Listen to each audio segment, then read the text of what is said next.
Yeah, we're back with Jordan. Thanks for coming back for the reshoot. We had some technical difficulties last time. What's up, brother? What's up, brother? All right. Tuesday. That guy's hilarious. I love Sketch. I don't know why.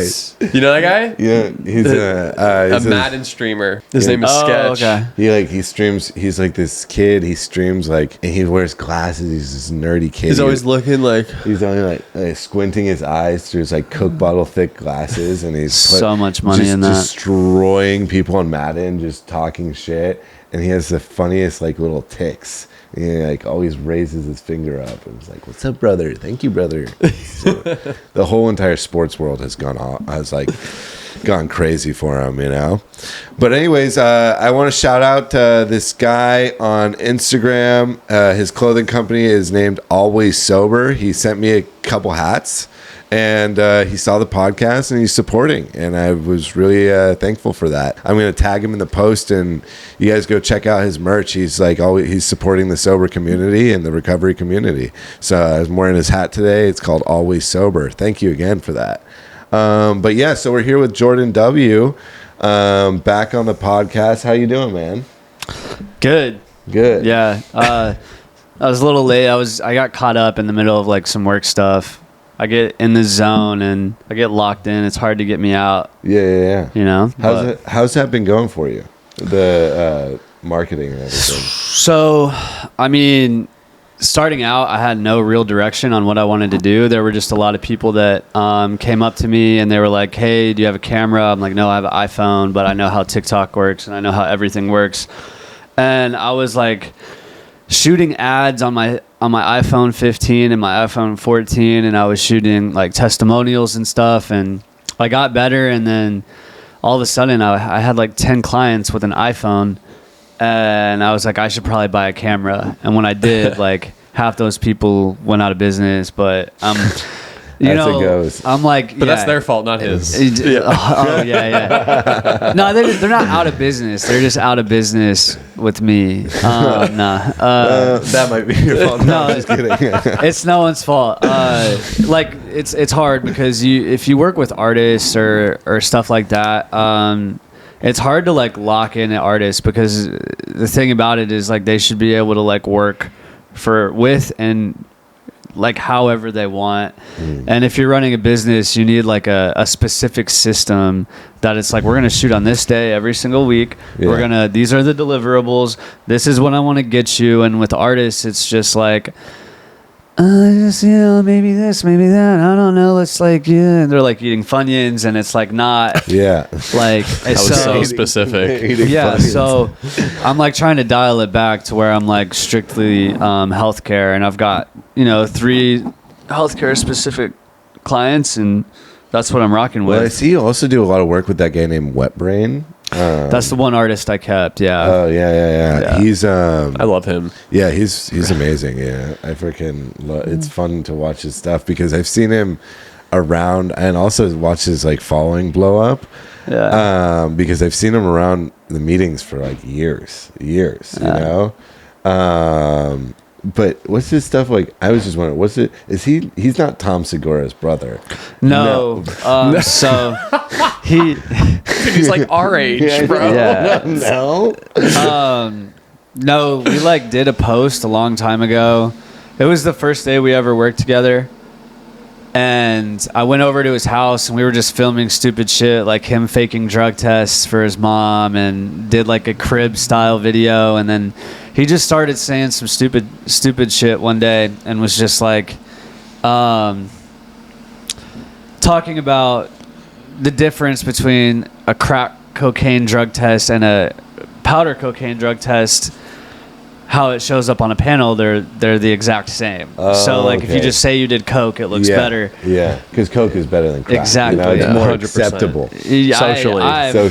Under the ideology that crack cocaine is better. More fun. Yeah, it's more fun as in, like puts you in weirder situations. It's faster. Like the whole process is just expedited. And everyone was in the comments like, "Oh my God, he looks just like Tom Segura." So Tom Segura, I think, didn't really know like how dumb we are, because he made like a response video to it and put it out on his social media. 9 times out of 10, when you do that to somebody, they're like, oh no, like we can't like play with this because it's Tom Segura. Like, well, what if we look bad? But like, I mean, I think you just picked the wrong 2 guys because we were just like, okay, Tom, like watch what we do with these 15 minutes. Yeah. You know what I mean? So we just kind of did like a whole series on him being Tom Segura's brother and how he's in and out of rehab and all this stuff, and it did pretty well. Like we did like a little Joe Dirt parody. Yeah. How he got like separated from his family when he was like Oh my god. Imagine Tom Segura throws this into his lineup for like a show. Yeah. He unfollowed us, I think. Really? And took the video down. Oh, really? Yeah. Oh my god, that's messed up. Yeah, it is, dude. Especially as like a comedian, I feel like you just gotta like, you know. Yeah, how is that not like? That's hilarious. Yeah, man. That's great. Like content. Like you should. That'd be applauding you guys for just fucking running with it. You know? Yeah, it's like you can make fun of everybody to make money, but as soon as you're a part of the joke that you kind of invented, then it's like, oh, my brand, you know. And yeah, I think whatever, it's fun. We're still running it. They might actually. It's the jury's still out on if they're really related or not. Yeah. I think there's a good chance because there's been a lot of things said, but I can't really talk about that on here. You know what I mean? But I thought it was a bit at first, but yeah, there's some truth. There might be some truth to it. You know, long lost brother of Tom Segura, Wet Brain. Yeah. Wet Brian. Wet Brian. Yeah. Wet Brain. Is it not Wet Brain? No, it is Wet Brain, but that's what we all call him that as like a joke. And then I don't like Tom Segura didn't know that's what we called him when we made fun of him. And then at the end of Tom's video, he goes, Wet Brian, everybody. And I was like, oh, that's crazy. Like we call him that to like troll him. Yeah. And then he used it. So that's fun. That was fun. Let's reel it back for a second. I know this is going to be a little bit of a retread, but I do want to, you know, have your story be told and like hear about where you came from and you know, you're from Kentucky and all that stuff, and just kind of like how you made your way out here and to the treatment world, what your experience going through treatment was, what worked for you, what didn't work for you, you know, the sober livings you've gone through, what sober livings worked and what didn't work for you, the kind of structure. Yeah. So I guess like I'm not gonna give my full lead, but I was just like your average eighth grader that tried weed with all his friends for the first time, and the first time I smoked, I was already smoking cigarettes and stuff. I knew how to inhale. I just didn't get high. I just acted like I was high to like appease everybody. And because it was fun, you know. And the second time I smoked weed, like I was for sure high, you know what I mean? Like there was an Eminem poster on the wall. It was talking to me. I walked into my friend's kitchen when his brother with a high-pitched voice and a goatee like talked. He's like, do you want any hamburgers? And he was like cooking. I was like, this is crazy. I was like, yeah, is he a woman? And but you know, and make a long story short, everybody else was pretty much able to like keep their lives together, and I took that and like put it before everything. I started doing like hardcore drugs, like cocaine and like crack cocaine and party drugs and pills and stuff like that in high school. And I was, you know, the allergy was alive. It was definitely alive. I would run away for weeks on end. I was in and out of trouble. My first stint in treatment was, from a burglary case. I like robbed a safe from a college. That's tight. And I got pulled over, and we still had the safe in the car because like I thought everything worked like the movies. I was like, okay, like we need to dump this off a bridge. Dude, just like get rid of the safe, bro. It doesn't have to be like your big heist, you know? Yeah. So the cops found the safe. Everybody got in trouble. I had to go to treatment. And I was introduced to Alcoholics Anonymous. And in no way, shape, or form when I was 15, 16 years old did I want to be spending my summer in rehab. And then after that IOP, So as soon as I got out, I started using again, and and I was in and out of trouble. There was an incident where I got a DUI when I was 17, right before my senior year of high school, and I knew I was an alcoholic because I blew a .4. I rear-ended a family they had a baby in the back seat. I rear-ended them going 50. Jeez. I woke up in the hospital. The kid was airlifted to the hospital. Everybody lived, and to my knowledge, there weren't serious injuries, but I couldn't tell you exactly what. I know my insurance got sued, like rightfully so. And I remember it was like a couple days before school started. I remember just being in my mom's room and being like, fuck, man, what to do? I know I can't drink. Like, I know I can't, because I was drinking every day at this point. I was drinking $5, what I was drinking was $3.50 a pint, and I would get a Gatorade and a pint with a $5 bill. And I would drink one of those a day, and I would drink it as fast as possible. And I got myself in a lot of shitty situations, and it often didn't stop after that pint.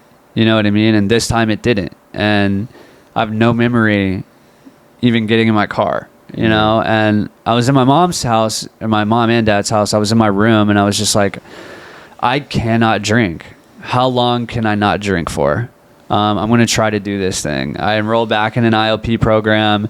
I lasted a week, and I was just like, my skin was crawling. I was like, I need a drink. And that's when my alcoholism was in full force, like more so than the pills and Xanax and stuff like that I was dabbling with, all the party drugs, all the cocaine.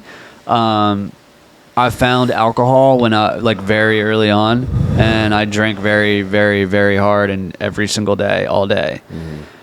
And then, I go to college. I start selling weed. I'm constantly trying to clean up my act.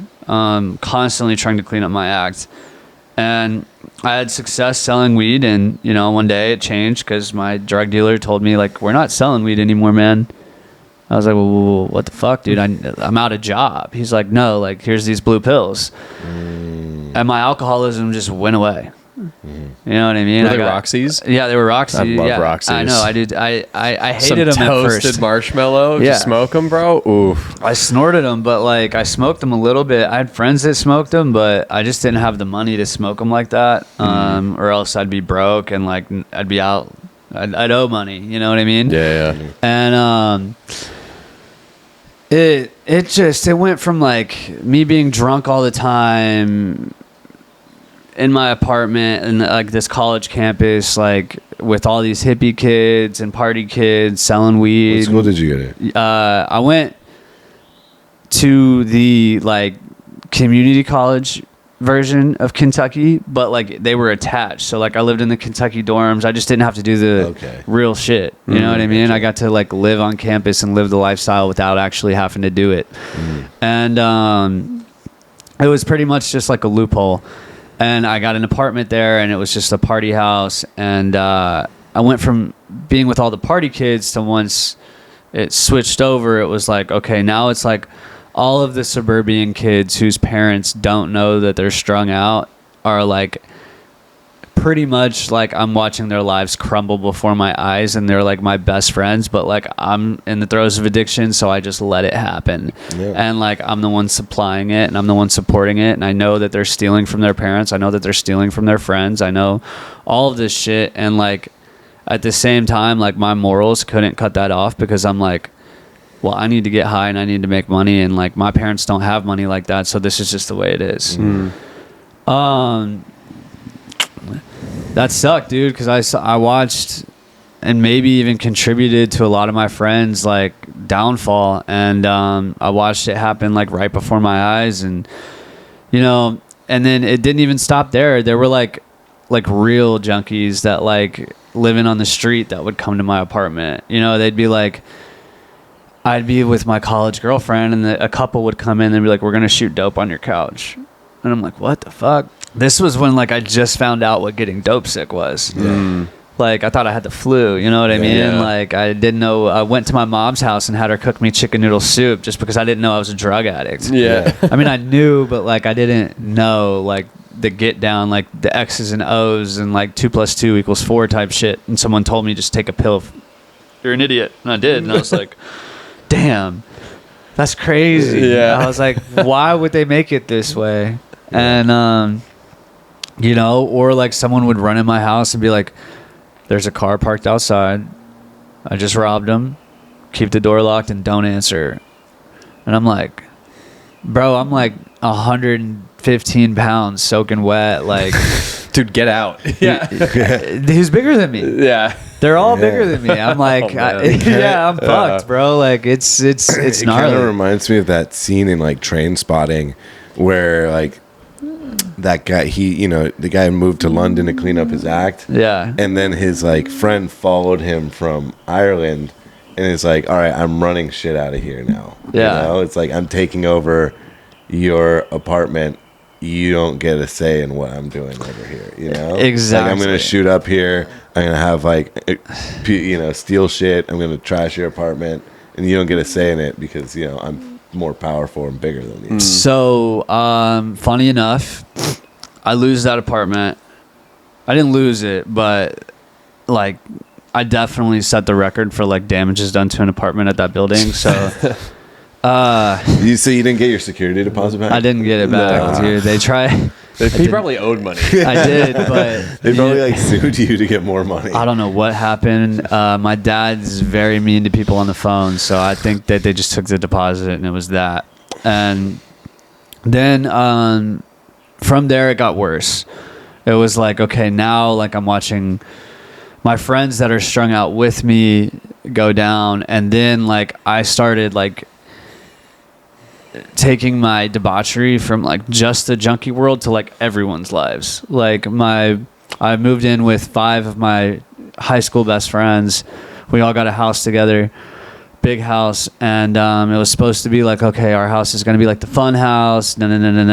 We're all gonna like, smoke weed and like old times. You know what I mean? And it just got dark, dude. I kept selling pills and out of the house, people would they come into their house and like shoot up now. Okay. And like they'd be like, what the fuck is going on here? Yeah. And then my best friend from high school, his dad died.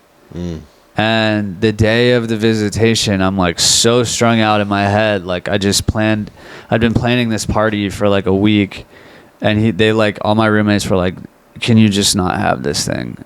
And I don't know what I was thinking or like how fucked up I was in the head, but I was like, dude, like I have to. Yeah.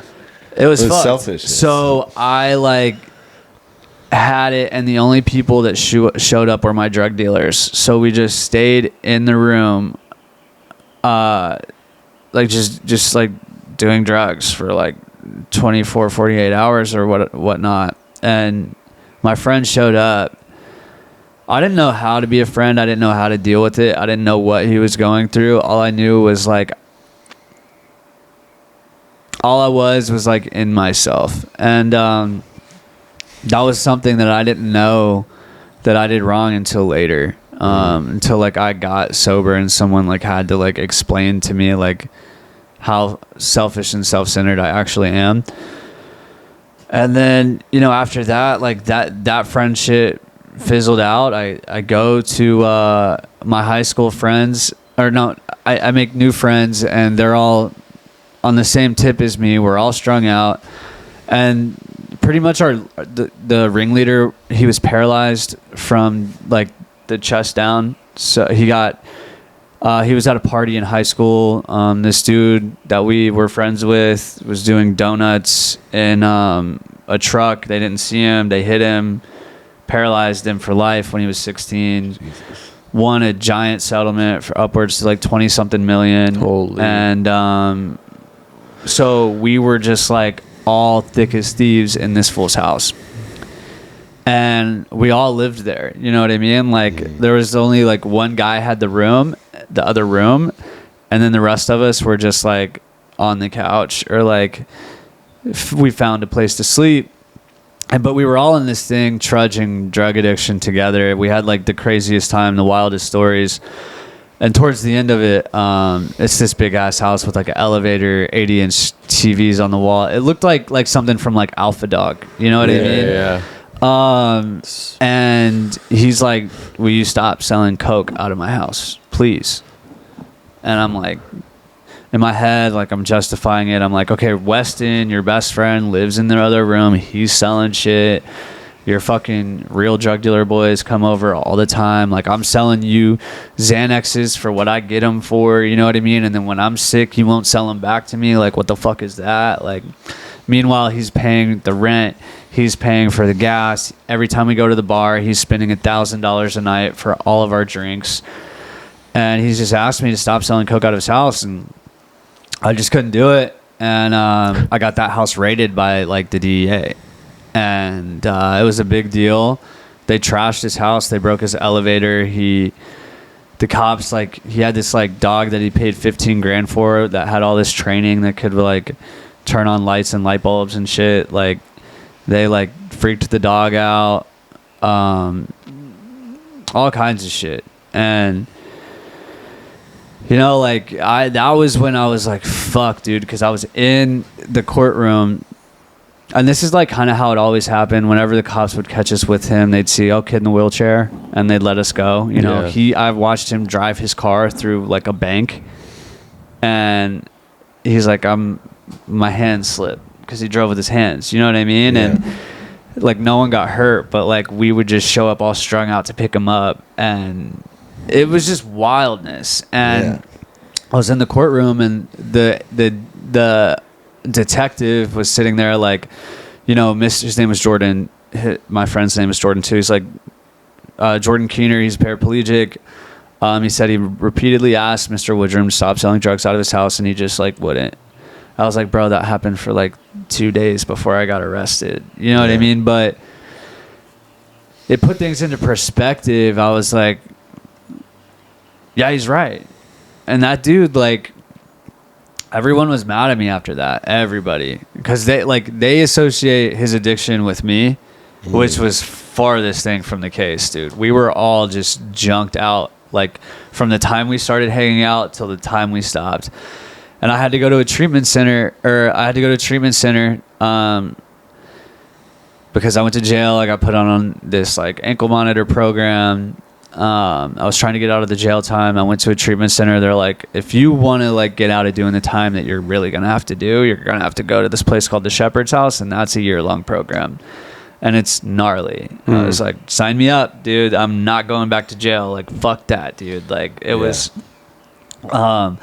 So I went in and to the treatment facility. Granted, like, meanwhile, the DEA couldn't talk to me because I lawyered up. You know what I mean? Like, I had a lawyer. So they were going to my lawyer, like, listen, he can get out of everything. We just want him to work for us.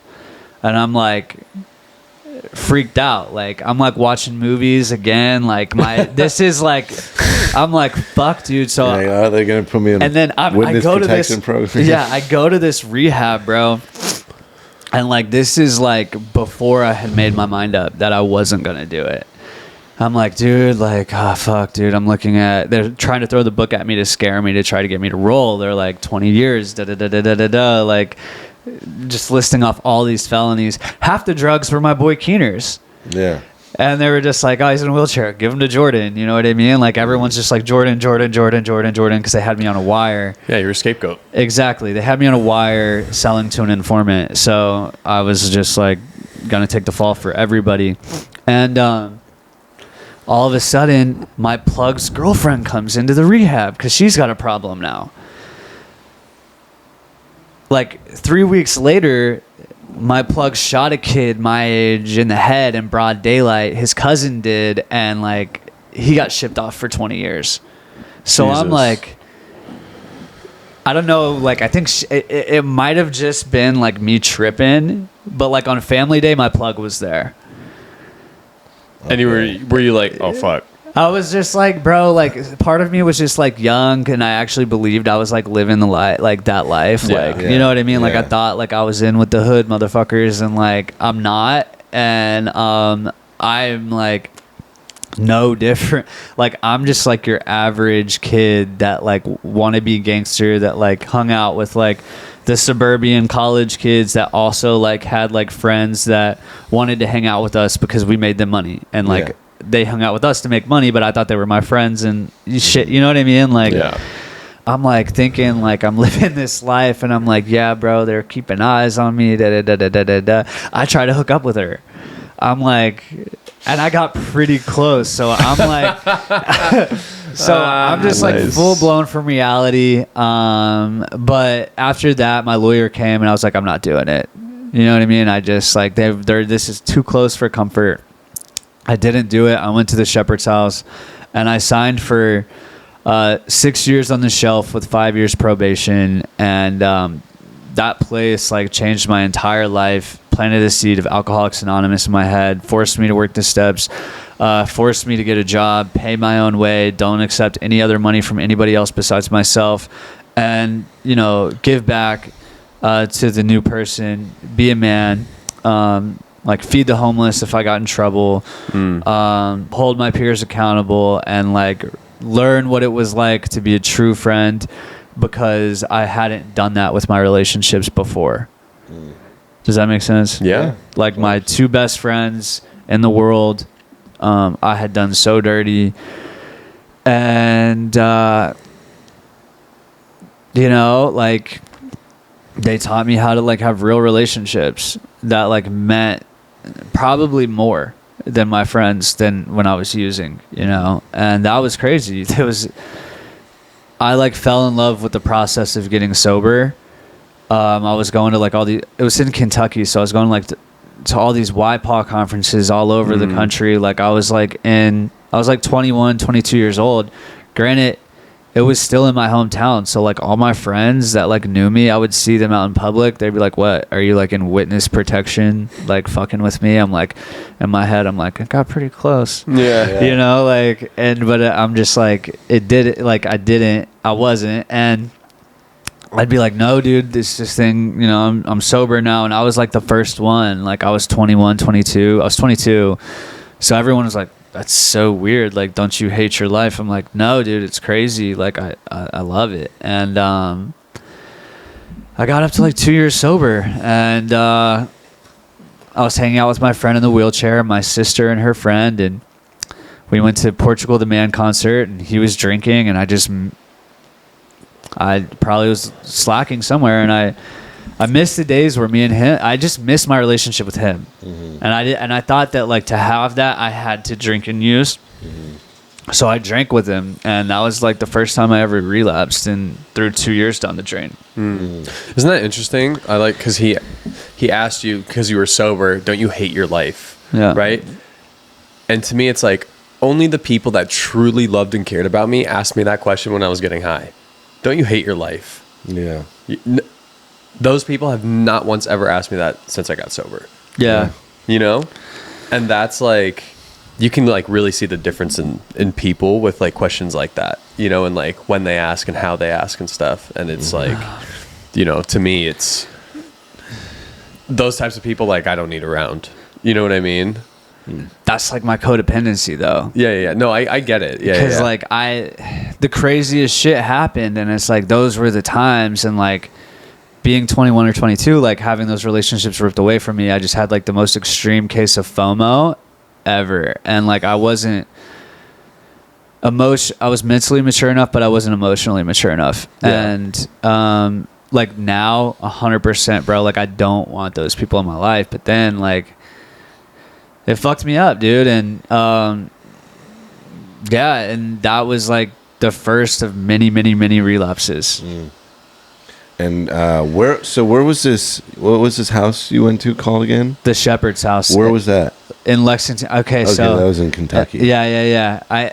This might be a funny clip. So I wanted to get my first face tat, right? And I'm like, dude, I don't know like what face tat to get, and it's just like this story. I'm like, I got the street that place was on tattooed on my face. Okay. And it's called Bonnie Bray. And then, bro, I go 6 months with this fucking face tat. And I realized that it's like an MS-13 neighborhood in LA. And like everyone checks me on it. Like, oh my God. If I go downtown or anything. Yeah. Oh my God. That's such a weird coincidence. I don't know. The street in Lexington, Kentucky that your sober living was on was MS-13 gangland. And gang territory. So how'd you make your way out to sunny Southern California and Los Angeles? Bro, I had to have gotten like, can I say if I you can cut this out, like if you don't want this on the podcast, but I think I got trafficked like 100%. No. Oh, you got like body broker. Yeah, that's 100%. We talk about that all the time. It's such a dark side of the industry, but like every industry is going to have your shadow side and your light side. Yeah. And the body brokering and trafficking side is truly a huge side of this industry that does exist. It's a very dark place. Yeah. How much were you worth? What did that look like? Dude, I don't know. Like I didn't get fucking paid. I like, you know what I mean? Like, that sucks. Yeah, Man, like, that's the best part. I know. Okay, so like I didn't know it until now. So I had been to the Shepherd's house. I got the 2 years. Relapsed. Got a year and a half working with a sponsor. Fucking relapsed again and relapsed hard, dude. Like I went for like I wasn't even kicking it with no one. I was like shooting dope with like sex workers, and like my dad caught me with the abscess in my neck. Like he goes to my girlfriend. He's like, first question, why are you here? She's like, he said he's gonna be here in 5 minutes for the past 2 days. So like, your son's on drugs. Yeah. And he's like, well, what the fuck do I do?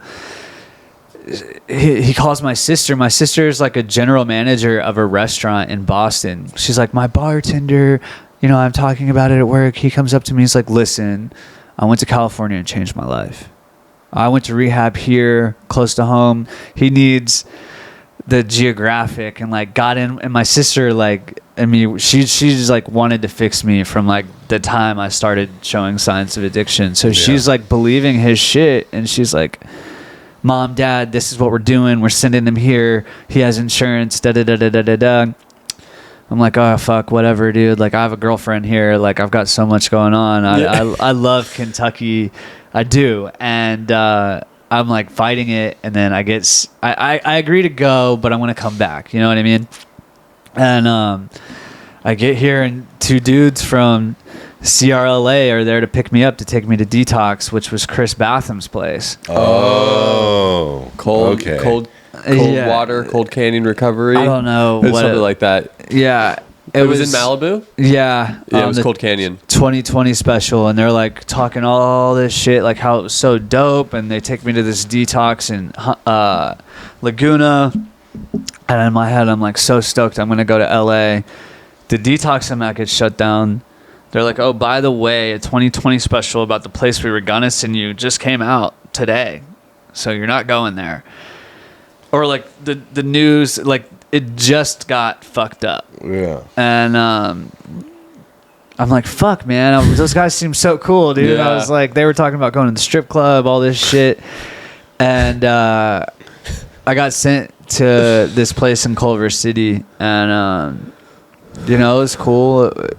It wasn't like there were really good people that worked there, and there were really good people that I met there, and some of those people are still sober, and it was cool. It was just different than Kentucky. It was different than the Shepherd's house, and I had to find my own way.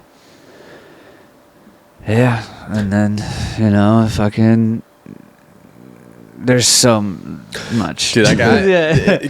Batham was like the first one to go down for all that body brokering, insurance fraud, all that kind of stuff. Yeah. And a lot of people that we knew in the Valley like worked for him. Yeah, I knew a lot of people that worked for him. I knew a lot of people that went through his treatment center.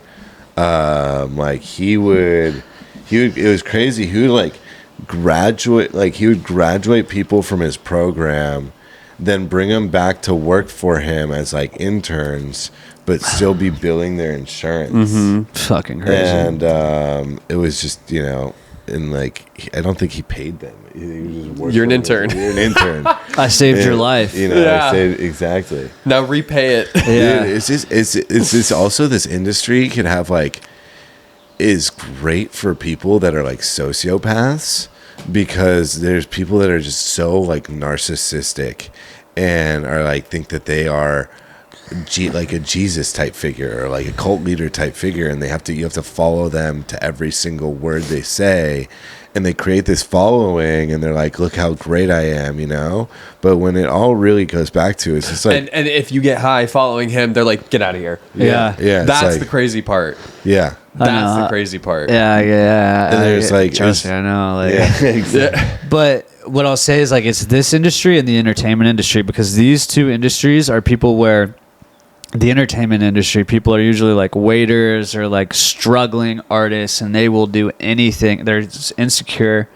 They'll do anything to get on top. Yeah. So these like narcissistic, sociopathic people, like Take your fucking advantage, P. Diddy's and your Harvey Weinsteins, like they see those kind of people and they realize like in this industry I can have all the power I want because these people are weak, and if I just make it to the top, I've got my whole playground. Yeah. And I have I have power and I have a following.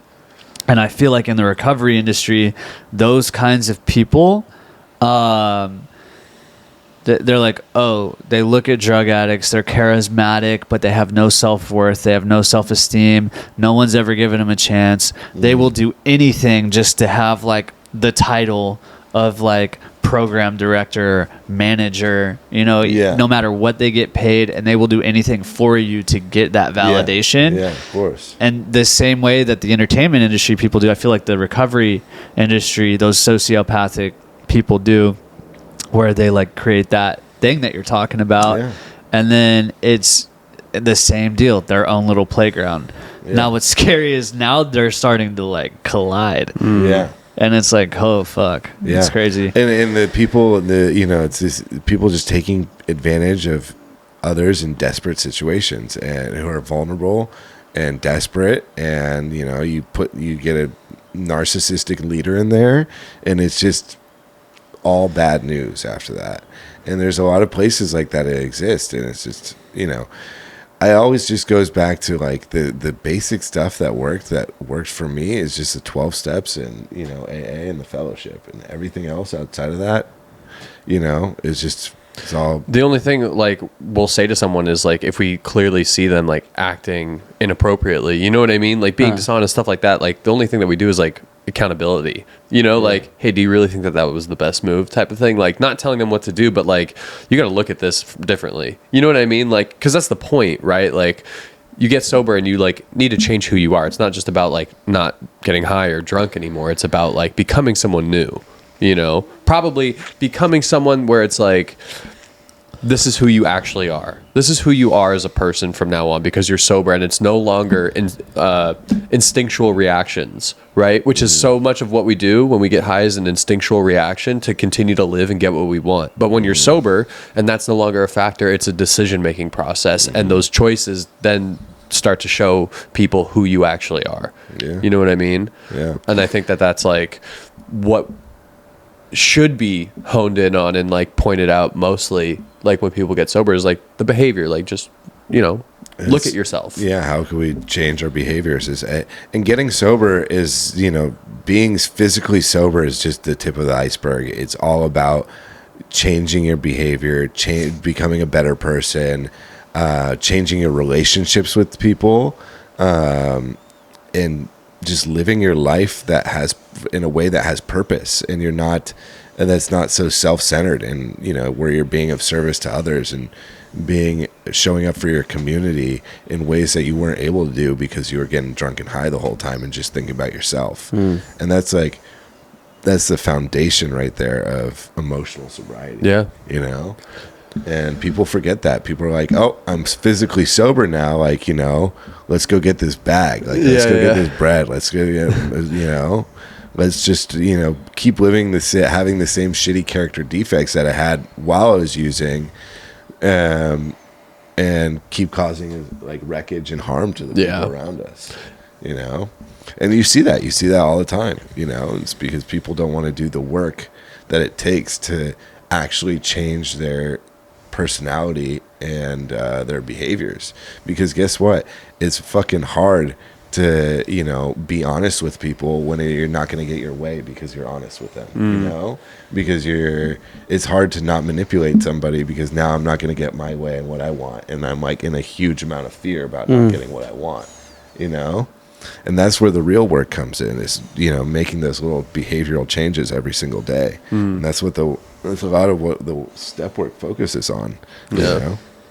But what I will say is, like, after like the art of like self-reflection, after practicing it for so long, getting good at it, you start to like realize like how the human psyche works, and it can like turn into like me, at least, I'm sick, like I just like become better at manipulating, knowing how I work. So now I know how other people work, and I have to like follow a thin line of like I truly, to my core, believe that I need people in my life like that are going to like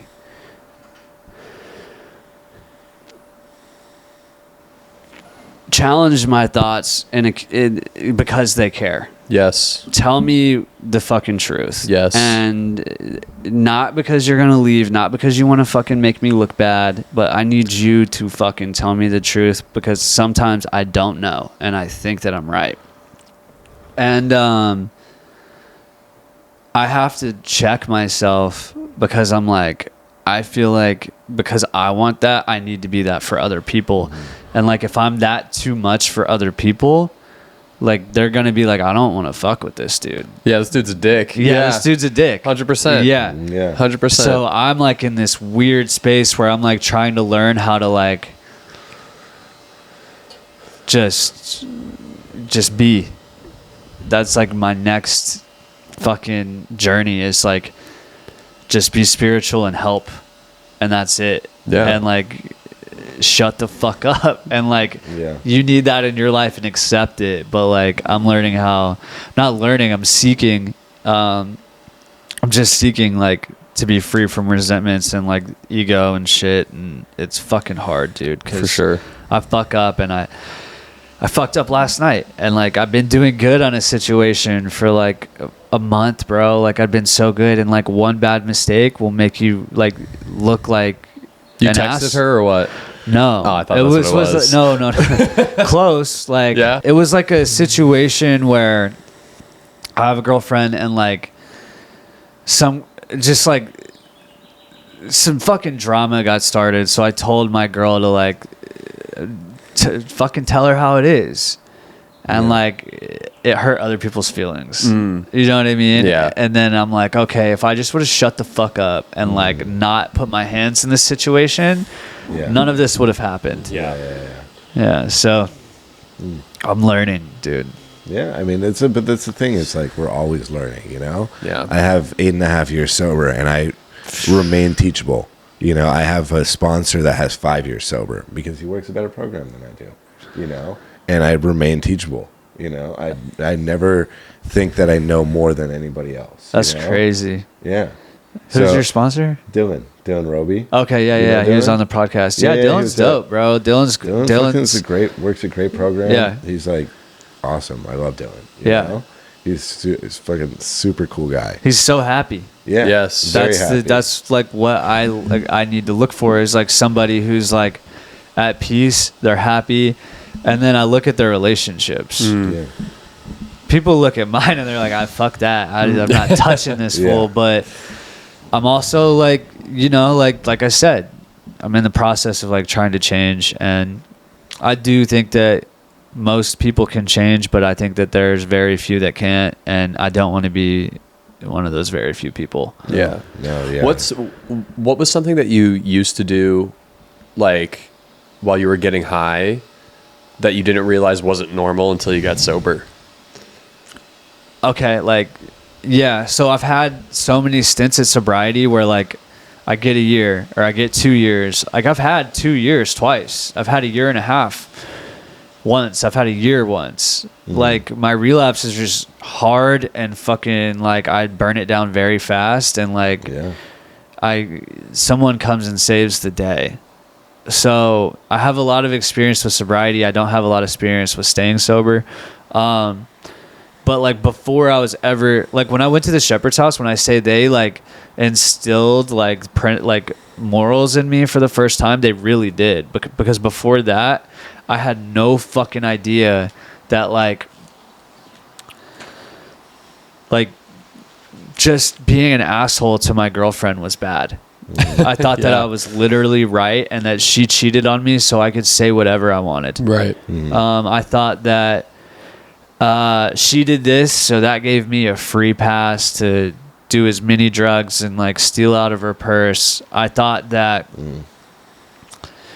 if anybody had the way my mind worked was if somebody fucking wronged me, then like it's open game. Like I can act and be however I want because I'm gonna hold on to this fucking thing forever, and like I'm gonna be this martyr. And it just that's just how I lived my life. I didn't know that I had to like be nice to my parents.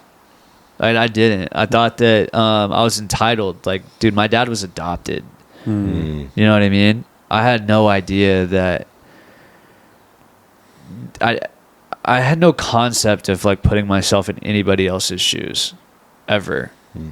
I thought, I just thought that my dad called me Ike. Like I know everything. I think I told you guys that, but like I never even knew how to put myself in his shoes. And, that's like my number one fucking supporter, dude. Like my dad. And it just had the worst relationship with him up until trying to get sober. Yeah.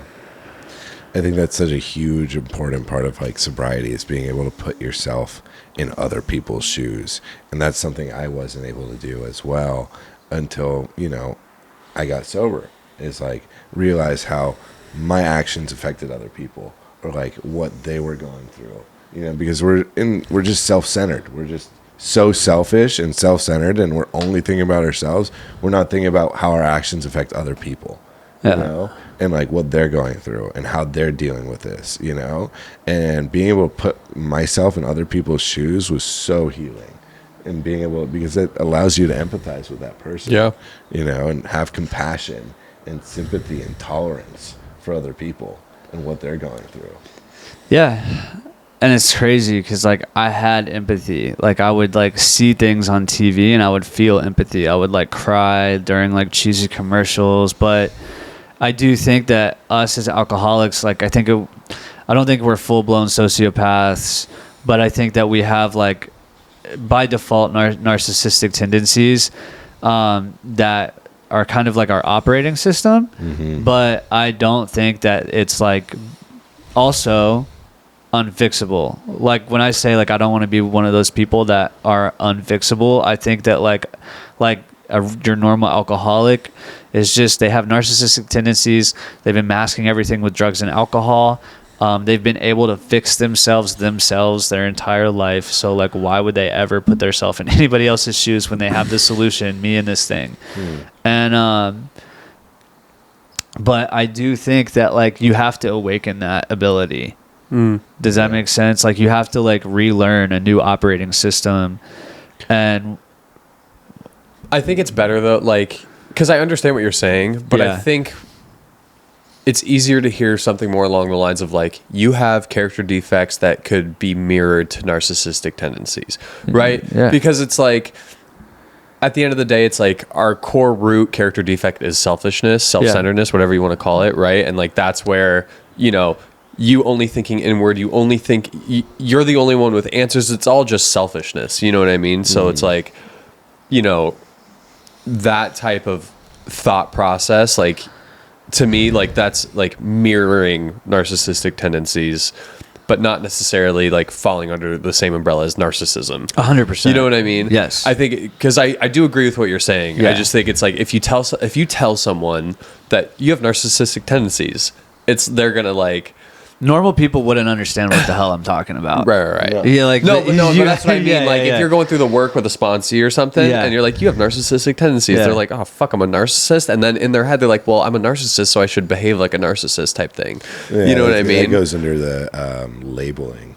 Right. That's what I mean. Yeah, labeling people as things, and that's why it could be dangerous to label yourself as 100%. especially with this overdiagnosing of like anxiety disorders and depression. A lot of people are just, once they get labeled like that, they start acting more like that. Yeah, what the fuck is anxiety? Yeah, I'm serious, dude. I've never really dealt with anxiety, so I find it hard to sympathize or not sympathize but empathize with people with anxiety because I've never dealt with it, Yeah. I don't know. But My thing is like, yeah, like I have like my thoughts don't stop. Like I'm fucking either tripping about the future. I don't necessarily trip on the past too much anymore because I'm fucking 30. I'm 33. I'm like, my past is so long that it's like, I'm just like I'll deal with it when I like deal with it, but I trip about the future. I trip about how people perceive me. But after a while of fucking thinking like that, like I'm not shaking. I'm not like unable to walk outside. So is anxiety like? I think it's the best way that I could describe it, I guess, in our situation as alcoholics is like your life is completely run by fear. Yeah. yeah, Every single aspect of your life is run by fear and worst case scenarios and all that kind of stuff. But that makes sense to me. But like anxiety, like calling it anxiety, I'm like, fuck, well, there's anxiety attacks. There's generalized anxiety that like you get treated for in treatment. And then it gets confusing. But if like I do the 12 steps of AA, my fucking sponsor's a licensed clinical director. He's a therapist. He's like, he teaches me AA and it makes sense. Yeah. But once I start trying to like take the mental health route and like it starts to get very wishy-washy and doesn't really make a lot of sense to me. Sure. I feel like that's like the next big thing, dude. It's like everyone's trying to like go away from the addiction model and go straight to like I just have mental health because I feel like that gives them an out to like drink or use. yeah, 100%. Yeah, I mean, but there's not very many places that are going to be like, they're not going to advocate for that. Yeah. Like even just straight mental health facilities, they're not going to be like, yeah, it's okay if you smoke weed. It's okay if you drink, right? Like that, they're not going to be with that. No. Yeah. I highly doubt it, at least. Okay. I'm know? like talking from like the addict. Like, Yeah. like if I was like after treatment, like I'm just gonna now it's just mental health. Like it's easy Yeah, for I'm me gonna to go like smoke some weed, exactly, And and that's the excuse that I used. You're like, I don't struggle with addiction. I struggle with depression and anxiety. And you know what? I could cope with just smoking weed because, that's fine. They didn't tell me it was bad or anything. Yeah, because if I'm not an addict, this won't be the problem. And I'm not. If I'm not an addict or an alcoholic, then smoking and drinking, that's not an issue for me. And like I need it. But then you look at the 12-step model, right? The 12 steps. They're like, okay, alcohol is only but a symptom.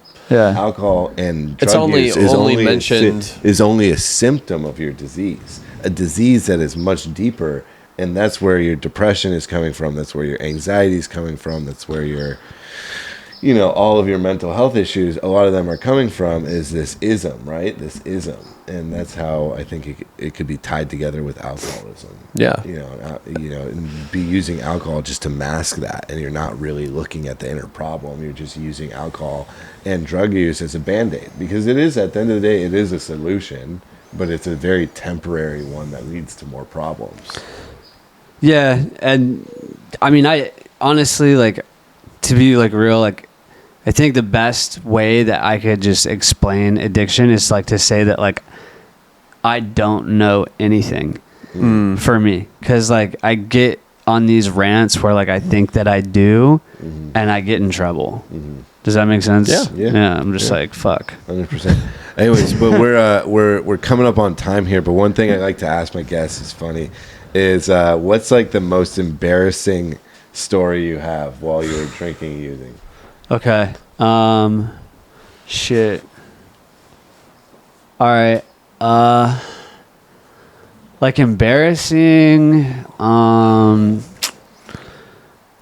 How many people know about it? Is it just me? You sure? Well, Now Okay, the whole all right, world is gonna know about Okay, it. no, I got a story. So I was, it was the Packers Super Bowl, the year they won. Okay. I was at this bar, And fucking, I'm like, I get so trashed. And I'm just fucking barred out. Xanax, alcohol. I can't remember if I was on opiates at this time or not. I go. My boy's like, come with my girl. We're gonna go back to my house. We're gonna keep partying. Get in. And then there were like driving through like the most sketchy neighborhood in my hometown in Lexington, and they just start fucking screaming at each other. And it's cold, dude. Like, they get out of the car to scream at each other. Yeah. And I'm, like, fucking freezing, dude. Yeah, it's February. And, yeah, exactly. Yeah, I guess it was, wasn't it? It was a Super Bowl. And after 30 minutes of this shit, I'm so cold. I have no idea where I'm at. I'm like, fuck this. I'm walking home. Yeah. And I didn't know where I was at. I had like $2,500 in my pocket because I was selling drugs.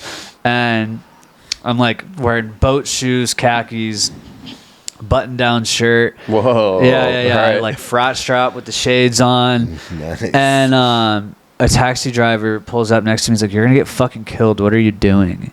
Yeah. And I'm like, I don't know. Like, can I get a ride home? Like, how much is it gonna be? He's like, "Just get the fuck in." So I call my friend to come over. Well, his roommate's gay, and like I didn't think anything of it. So like I go there.